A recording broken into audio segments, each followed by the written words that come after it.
Olá, tudo bem? Vamos iniciar no dia de hoje a dar continuidade ao nosso estudo sobre a independência da América Espanhola. Já estudamos a independência da América, das colônias espanholas de Cuba e do Haiti.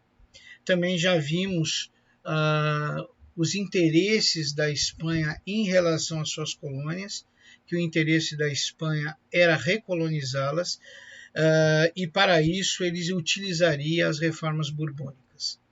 Vimos que a elite colonial local, os crioulos, eles na realidade nunca desejaram um processo de independência pleno, onde se cortariam as relações sociais, econômicas e políticas com a matriz Espanha.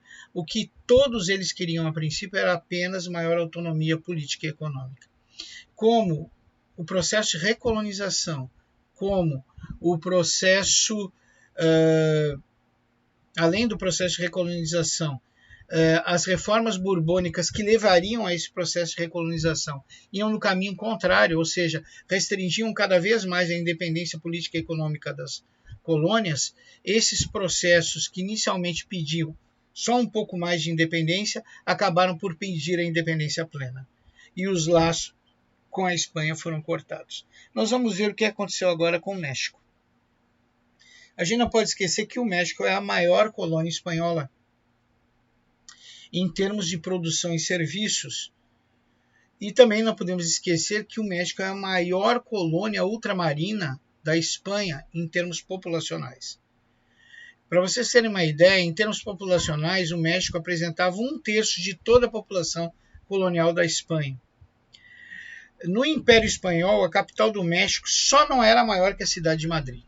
Então aí vocês podem observar a grande importância que a cidade do México tinha em relação à matriz Espanha. A manutenção do México como colônia era fundamental para a Espanha. E como o México conseguiu sua independência? Bom, para variar, os mexicanos, a elite mexicana, o clero mexicano, eles nunca pretenderam cortar as amarras com a cidade, com a matriz Espanha. O que eles pediram, igualzinho às demais colônias espanholas, foi uma maior independência política e econômica. No entanto, como aconteceu nas demais colônias espanholas, as reformas borbônicas que pretendiam acelerar o processo de recolonização das colônias fez com que um pedido por maior independência política e econômica se tornasse um processo de independência plena. Isso aconteceu no México. Em 1821, o brigadeiro Augustin Iturbide vai iniciar esse movimento por maior independência política e econômica no México em relação à sua metrópole espanhola. Só que, ao ver que isso não seria possível com as reformas borbônicas que levavam o México a um processo invariável de recolonização, nós vamos dizer que esse movimento vai acabar por determinar a independência no México. O Agustín Iturbide ele vai criar até um sistema de governo que seria uma monarquia constitucional e vai criar um projeto de governo que era o Projeto Iguala. Esse projeto Iguala, além do sistema de governo, que seria uma monarquia constitucional, que seria presidida por uma dinastia europeia, de preferência espanhola, ele também previa a manutenção de todos os privilégios do clero. Observa que o processo de independência do México não muda muita coisa.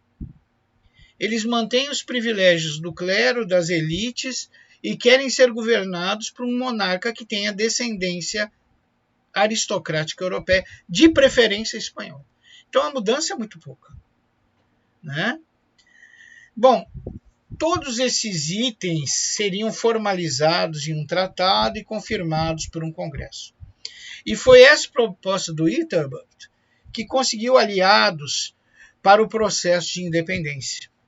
Nós vamos ver que em 1821, praticamente todas as cidades mexicanas já haviam aderido a esse movimento de independência, com exceção de 2 cidades, Acapulco e Veracruz.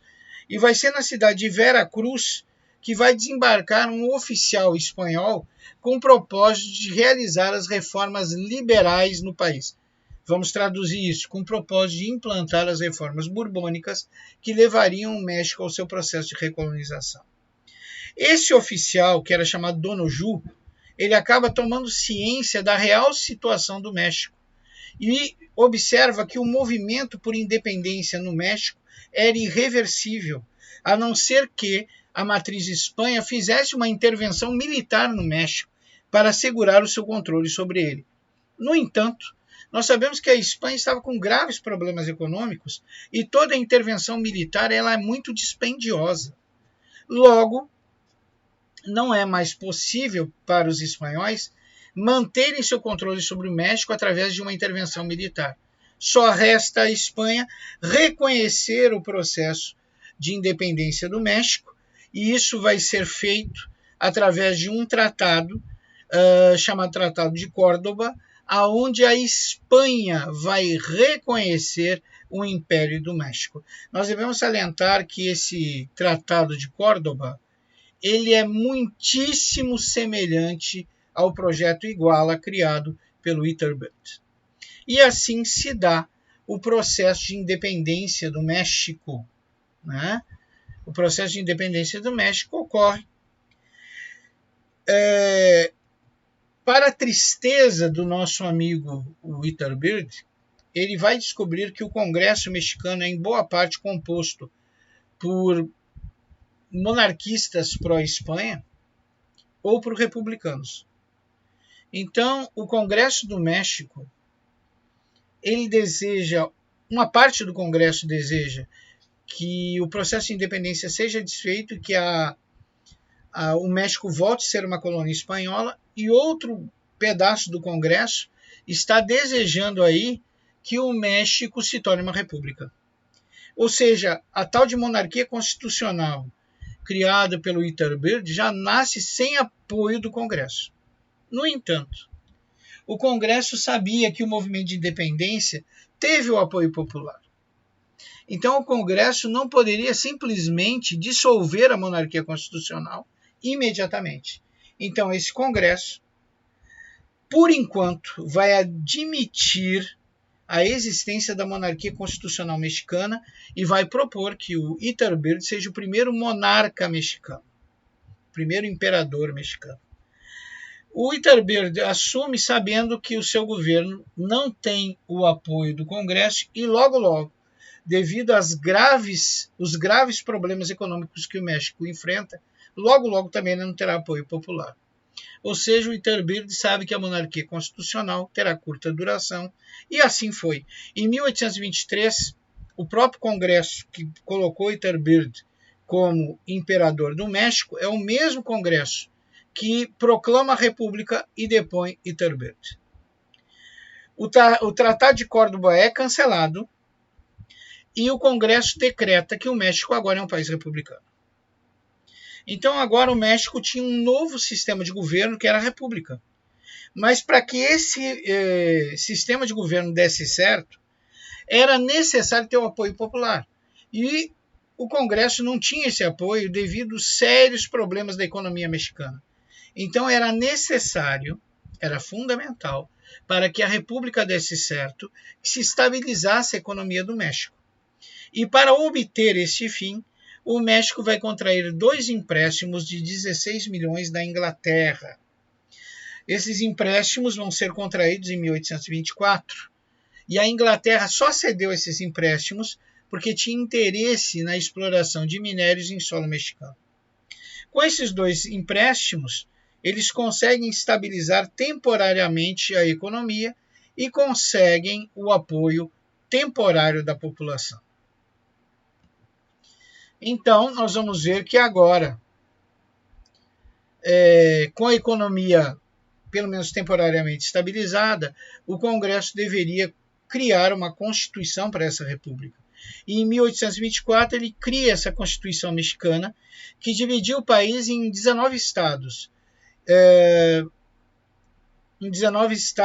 E esses estados poderiam escolher seus governadores e legislativos. No entanto, 4 estados iam ficar sob a jurisdição do Congresso Nacional. Os estados que possuíssem autonomia do Congresso deveriam escolher como religião oficial o catolicismo. Todas as demais crenças deveriam ser proibidas. Com essa medida, o Congresso executa duas propostas do Projeto Iguala, ou seja, independência e religião. Quanto à terceira proposta da monarquia constitucional, essa aí foi substituída por uma república federativa. Então nós podemos notar que, apesar do Congresso ter proclamado uma república, eles continuam executando o projeto Iguala, criado por Iturbide. Em 1827, antes de falar de 1827, nós vamos ter que falar do primeiro presidente mexicano, citá-lo. O primeiro presidente mexicano foi o general Guadalupe. Em 1827, agora sim, o México estava com graves problemas para pagar os empréstimos contraídos com a Inglaterra. Isso porque o projeto de extração de minérios decaía ano a ano, né? E não havia muito a ser feito em relação à indústria. A indústria mexicana engatinhava. Foi aí que o Congresso teve a ideia de criar um banco estatal, para que esse banco estatal começasse a financiar máquinas de fiar e tecer, e paralelamente o Congresso vai proibir a importação do algodão inglês, fazendo desta forma e dando início desta forma à Revolução Industrial Têxtil do México. O segundo presidente foi Santa Anna, que vai passar o seu cargo para Farias. O presidente Farias ele vai iniciar uma série de reformas. Essas reformas vão mexer com dois grupos muito importantes e muito poderosos do México, que é a Igreja e o Exército. O Farias ele queria acabar com a obrigatoriedade do pagamento do dízimo. Ele queria que o dízimo tivesse seu pagamento voluntário, paga se quiser, e que padres, freiras e monges podiam sair dos conventos a hora que desejassem. Isso atingiu de em cheio a Igreja mexicana. Também planejava diminuir o exército. Logo, tanto o clero como as autopatentes do exército vão se voltar contra Farias, vão depô-lo e vão exigir o retorno de Santa Anna ao poder. Este retorna e cancela todas as reformas que o Farias fez ou pretendia fazer, né? Farias é destituído do cargo de vice também. Ou seja, é destituído também o vice de Farias, perdão. Em 1842 é criada uma nova Constituição para o México. Esta Constituição, o catolicismo continuava a ser a religião oficial mexicana e a única aceita, sendo proibido qualquer outro tipo de crença, ou seja, continuavam os privilégios da Igreja Católica. Foi abolida a imunidade das leis civis, foram eliminados todos os monopólios do governo, a educação é livre. Enquanto o Congresso discutia essas reformas, para surpresa de todos, ele vai ser dissolvido e substituído por outro Congresso composto por padres e fazendeiros.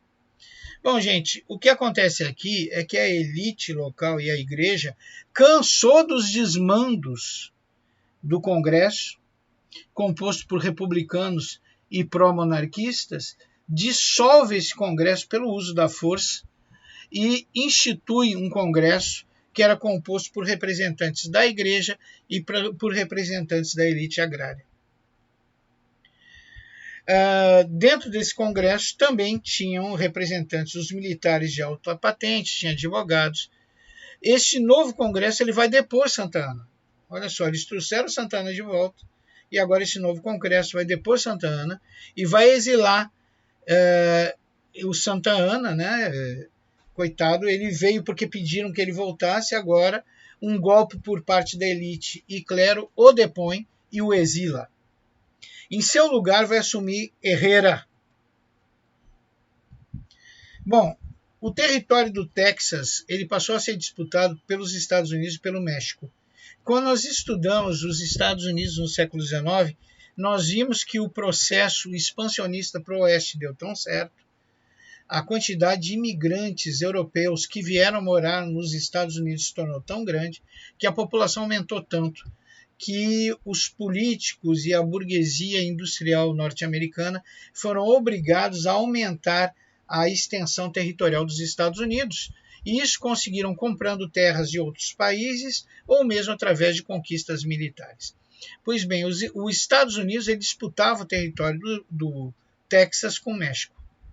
E os Estados Unidos vão acabar anexando o Texas ao seu território sem o conhecimento, sem o reconhecimento ou a permissão do México. No entanto, com a permissão do Herrera. O Herrera não fez nada para que isso não acontecesse, né? O Herrera simplesmente permitiu. Os Estados Unidos foi lá, anexou o Texas ao seu território e o Herrera não fez nada, absolutamente nada para impedir isso. O nacionalismo dos mexicanos vai fazer com que a população e até mesmo a elite colonial se revolte contra a passividade de Herrera em relação à anexação do Texas pelos Estados Unidos. E eles vão depor Herrera e no seu lugar vai assumir o presidente Paredes. Então veja, sai Herrera, entra o presidente Paredes. O presidente Paredes ele vai retornar à luta pela reposse do Texas. No entanto, nessa luta armada, Paredes vai ser derrotado e os norte-americanos, os Estados Unidos, vão sair vitoriosos da contenda. O México, depois dessa derrota militar, só resta reconhecer a perda do território. Em 1850 é eleito um novo presidente. Esse presidente é o Mariano Arista. O que acontece de especial no governo do Arista é que ele foi o único presidente que chegou até o fim do mandato. E foi o único que conseguiu passar esse mandato para outro presidente, igualmente eleito. Em 1861, a Inglaterra e França decidem intervir militarmente no México. No último momento, a Inglaterra desiste, apenas a França mantém esse projeto de intervenção. E agora não é uma luta mais entre liberais e conservadores, mas sim uma luta pelo processo de independência do México contra uma potência estrangeira. Tal fato vai unir a população e as elites numa luta contra o invasor europeu, que no caso era a França. Os 1.866 soldados de Napoleão III vão ser expulsos do México. No processo de independência do México, nós vamos perceber que ele sempre é caracterizado por uma disputa entre liberais e conservadores, e que sempre que o povo tenta se manifestar, liberais e conservadores se unem contra o povo. E depois da revolta popular controlada, eles retornam às suas disputas políticas habituais entre liberais e conservadores republicanos. O processo de independência do México, então, vai ser caracterizado por guerras, por anarquia, e por isso muitos mexicanos começam a ter saudades do sistema monárquico, pois não acreditam na capacidade do povo mexicano de se autogovernar, ou de ter líderes que com condições de governar sozinhos, sem o auxílio, sem a intervenção dos europeus. Pois bem, nessa situação de desalento com a República, em 1867, Benito Juárez reconstrói a República Liberal e mantém esse sistema de governo até 1876. Em 1876, o general Porfírio vai depor o presidente eleito, que no caso era Sebastián, e vai se manter através de uma ditadura militar no poder por 35 anos. Neste governo, o México conhece um grande desenvolvimento econômico durante essa ditadura. Seu regime de tirania só vai acabar em 1911, no primeiro estágio da Revolução Mexicana. Então, nós possuímos aí uma gravura que representa o processo de independência do México, onde as elites mexicanas, através do projeto Iguala de Iturbide, acabaram conseguindo o seu processo de independência em relação à matriz espanhola. Bom, nós estudamos a independência do México, vamos estudar também a independência do Peru. Apesar das lutas pelo processo de independência do Peru, né, esta independência adotou um sistema de governo republicano. Então, quando houve o processo de independência do Peru, eles adotaram um sistema republicano, como aconteceu no México. E poucas mudanças positivas realmente aconteceram no Peru após o seu processo de independência. poucas mudanças sociais, econômicas e políticas. E eu recordo novamente, sem querer ser chato, que o processo de independência espanhola, não importando qual colônia fosse, não trouxe grandes mudanças na estrutura política, econômica e social, porque, na realidade, as elites coloniais nunca quiseram se separar das monarquias europeias. O que eles queriam era só um pouquinho mais de independência política e econômica. Mas o processo de recolonização, que seria imposto através das reformas borbônicas, fez com que essas elites desistissem de uma simples abertura política e econômica e passassem a desejar uma independência plena. Mas quando essa independência chega, não importando qual colônia espanhola fosse, pouca coisa muda em relação à estrutura social, política e econômica. O Peru não é exceção, a mesma coisa acontece lá. Na realidade, a estrutura que era vigente na época da dominação espanhola continua intacta, do mesmo jeitinho.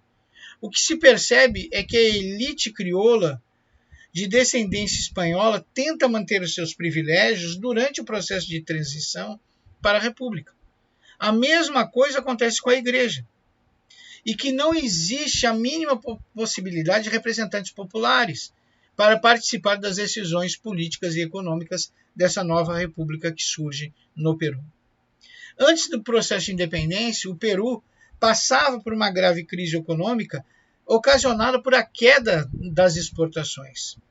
As várias guerras que ocorreram durante o processo de independência só vão acentuar essa crise no período pós-independência, no período da República.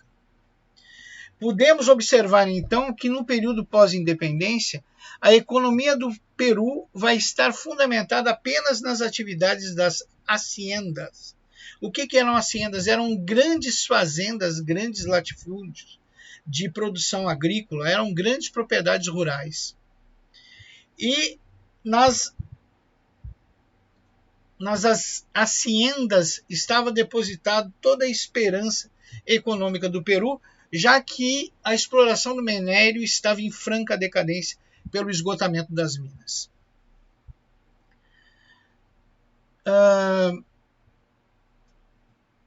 Também outro processo que prejudicou muito a economia do Peru é que muitos escravos, que eram fundamentais para as plantações de algodão e açúcar, devido às guerras de independência, foram recrutados para lutar, né, no processo de independência do Peru, e lhe foi prometida a liberdade após essas lutas. Então, após as lutas de independência, a mão de obra escrava decai muito no Peru e se tem início uma crise escravista. Outro fator que prejudicou também a economia do Peru era a distribuição irregular do mercúrio, né, que era fundamental para a exploração do minério de prata. Isso faz com que a exploração do minério de prata no período pós-independência se torne muito baixa e irregular. A elite peruana, ela continua sendo formada por latifundiários e por representantes da coroa espanhola e por membros da Igreja Católica. Como eu disse, pouca coisa muda com o processo de independência nas Américas Espanholas. Havia ainda uma massa muito grande de mestiços que não tinha nenhuma condição de ascender socialmente na sociedade peruana e vivia sempre com o temor de se tornar escravos. Depois dessa massa de mestiços, vinha um grande grupo de escravos que eram compostos por índios e dominados por mestiços. Né? Então, essa massa de escravos que era composta por índios dominados, escravizados e por mestiços. Quando o Peru realmente se viu livre da dominação espanhola, ele vai abrir as suas portas para a exploração econômica pelas grandes potências europeias. Na primeira metade do século XIX, o Peru vai conseguir manter um intenso intercâmbio comercial com a Inglaterra, França e Estados Unidos. Esse comércio com essas potências só fez aumentar o endividamento dos peruanos. Logo, os peruanos vão se ver obrigados, como o México, a tomar empréstimos dos estrangeiros, e essa situação de endividamento vai arrastar o Peru e seus diversos governos para uma situação de subserviência às potências estrangeiras. Ou seja, a independência do Peru, igualmente como as independências das outras colônias espanholas, não trouxe grandes transformações na estrutura social e econômica do Peru. Aí nós temos na gravura a Declaração de Independência do Peru. Bom, gente, nós ainda vamos estudar a independência da Bolívia dentro do processo de independência da América Espanhola. A Bolívia ela vai se tornar independente em 1825 e, como o México e como o Peru, vai adotar o sistema de governo republicano. As principais cidades são La Paz e Cochabamba. De todas as novas repúblicas independentes, a Bolívia é que apresenta a maior população indígena, com 800 mil indígenas. As cidades bolivianas estão mergulhadas em uma enorme crise econômica. A mineração, que era a principal atividade econômica, tinha sido abandonada ou destruída durante o período de lutas pela independência. Observa como os problemas da Bolívia são muito semelhantes aos problemas do Peru, que nós estudamos há pouco, né? Então, a economia boliviana foi destruída durante esse período das guerras pelo processo de independência. Agora, não conseguia a Bolívia estabilizar a sua economia no processo pós-independência. Então, nós vamos ver que nos anos de 1825 e 1826, a receita anual da Bolívia, que era de 400 e 1.000 libras, em 1827, observa, um ano depois, essa receita vai cair para 350 mil libras, sendo que 60% desse valor está sendo utilizado para gastos militares. No setor agrícola, a principal atividade econômica está concentrada nas haciendas, igualzinho ao Peru, né? Se vocês lembram o que há pouco eu expliquei em relação ao Peru, é exatamente igual à situação da Bolívia. Então, a principal atividade econômica, a única coisa que está realmente funcionando na Bolívia são as haciendas, que são essas grandes unidades agrícolas, são essas fazendas. E nas comunidades indígenas, existe ainda muito desemprego, muita miséria. Os principais produtos desenvolvidos nas haciendas eram a coca, o trigo e a quinoa. No setor industrial, nós tínhamos os obragens e os núcleos de confecção do tecido.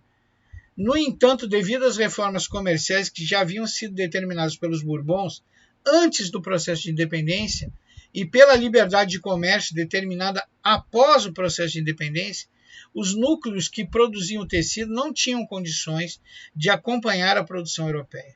Vocês lembram que tanto as reformas borbônicas como os acordos realizados com as potências europeias pelas recém-independentes colônias espanholas, elas permitiam o livre comércio. E esse livre comércio que mantinha a felicidade das grandes potências europeias, mantinha a submissão à miséria e à pobreza da agora independente colônia espanhola. Não havia como florescer um processo de revolução industrial na Bolívia, como não houve no Peru, como não houve no México, porque não havia condições deles concorrerem com os produtores de manufaturados e tecidos europeus. Então, a participação boliviana no mercado internacional é muito pequena, devido à fragilidade da sua estrutura produtiva. A sua estrutura produtiva, que sempre era limitada através da concorrência desleal dos europeus em relação aos produtos manufaturados bolivianos. Passado meio século de crise, a economia boliviana começa a se recuperar, graças à recuperação de sua principal atividade econômica, que era a mineração. E isso vai permitir a inserção e ascensão da Bolívia ao mercado internacional. Então aí nós estamos visualizando a gravura que caracteriza o processo e o assino da independência da Bolívia. Gente, o nosso próximo objeto de estudo é o imperialismo e o neocolonialismo, que vocês vão encontrar linkado à videoaula complementar 02, ok? Por enquanto, eu quero que vocês compreendam os fatores que levaram à independência do México, da Bolívia e do Peru, que são os mesmos, né? Era uma elite local em busca de maior independência política e econômica. Uma vez que essas elites locais do México, do Peru, da Bolívia, do Haiti e de Cuba não encontraram essa possibilidade de maior independência política e econômica dos seus dominadores europeus, aí sim eles entram num processo de independência. E mesmo após essa independência, se nota que quase nada muda na estrutura econômica, política e social das colônias espanholas recém-independentes. Isso eu quero que vocês memorizem bem. Memorizem que, na realidade, se trocou o domínio espanhol pelo domínio das elites agrárias das colônias, elites agrárias coloniais e elites de mineradores e comerciantes coloniais, e também do clero. Então sai a Espanha e inicia governos, em geral republicanos, que privilegiam os crioulos e o clero. E a população? A população continua condenada a ter pouca participação política e poucos privilégios econômicos. A população continua afastada do centro de poder, afastada do centro de decisões, que vai ser sempre pertencente às elites coloniais, aos crioulos e à igreja. Ok? Na próxima aula, e essa próxima aula estará linkada ao vídeo complementar 02, nós vamos estudar sobre o imperialismo e o neocolonialismo. O último tema de estudos nesse período de 2020 para os alunos do segundo ano na disciplina História. Ok? Por enquanto, chega. Até a próxima.